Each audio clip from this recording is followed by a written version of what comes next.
안녕하세요. 미국 주식 훌륭하다. 미주대입니다. 오늘 다우는 1.12%, S&P 500은 0.56%, 나스닥은 0.22%로 해서 올랐고요. 오늘 백신 뉴스가 초반에 많이 나왔어요. 오늘 아스트라제네카가 백신 결과 공개했고요. 전부 다 공개한 건 아니에요. 아스트라제네카 백신 효능이 평균 70% 한다. 화이자, 모더나가 아스트라제네카보다 효능이 높고 아스트라제네카 데이터가 낮아서 실망스럽다는 이야기. 하지만 특별한 부작용은 없었다라고 했고요. 그리고 아스트라제네카는 대량 공급이 가능한 회사예요.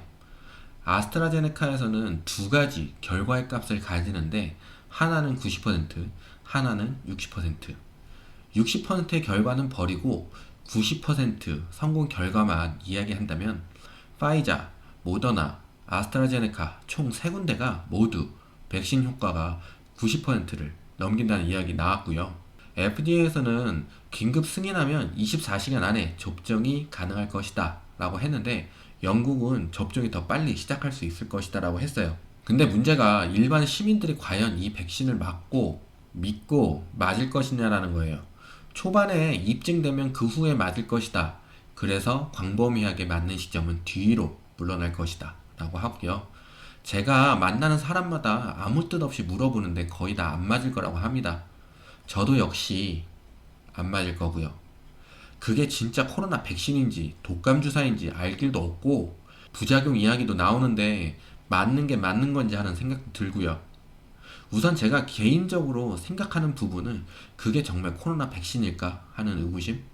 백신 회사들은 돈이 최고의 목적이라 빨리빨리 만들어서 점유율을 가져오는 게 중요하고 법적으로 피하고 부작용을 줄이고 해서 빨리 판매되는 것만 생각하고 있는 거 아닌지 생각이 듭니다. 물론 모두 다 돈을 목적으로 하거나 책임감을 갖지 않고 일하는 건 아닙니다. 하지만 다들 아시다시피 여지껏 전염병들의 백신은 나온 게 없다는 것. 그게 그리 쉽게 코로나에 딱 맞춰서 나오기가 쉽지 않을 거라 생각이 듭니다. 유럽은 봉쇄 조치 시행하고 있는데 봉쇄 조치 결과가 다르게 나오고 있어요. 프랑스는 감소했고 독일은 감소가 안 되고 있고 봉쇄가 크리스마스 전에 종료한다고 했는데 그러나 더 해야 한다라는 이야기까지 나왔어요.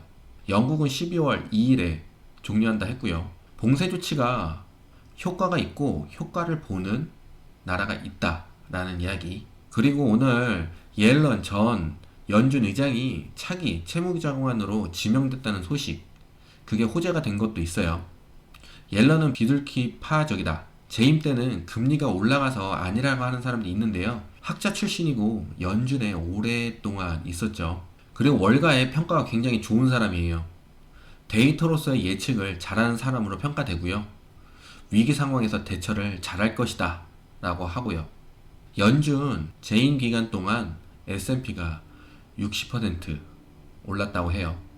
옐런이 재임 시절에 생각해보면 증시가 좋았던 것 같긴 하네요. 지금 재무부가 남는 자금 회수하고 대출 프로그램을 중단한다고 했잖아요.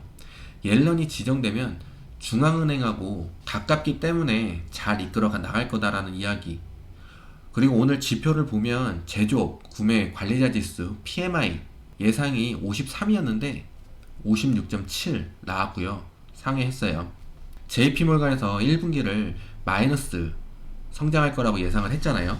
골드만삭스에서는 4분기는 플러스 3.5%, 내년 1분기는 1% 성장할 것 같다고 했는데 지난 보고서보다 성장률을 낮췄어요. 코로나 확산으로 소비가 위축될 것 같다 해서 약간 하향을 했고요. 제가 전에도 말씀드린 것처럼 보고서가 100% 신뢰할 수 있는 건 아니에요. UBS 같은 경우는 S&P 지수가 4100까지 올라갈 것 같다. 그러니까 한 10% 더요. 수요가 회복되고 달러 약세, 노동자의 임금 상승이 이어질 것이어서 지수를 올릴 것이다 라고 이야기. 오늘 반도체주는 많이 올랐고요.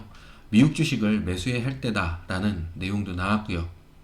옐런 재무장관으로 지명됐다는 것도 좋은 허재거리로 반영된 하루였던 것 같습니다. 자, 오늘은 여기까지고요. 차트는 제가 다시 정리해가지고 따로 올려드리도록 하겠습니다. 다들 좋은 하루 되시고요. 부자 되세요. 감사합니다. 안녕.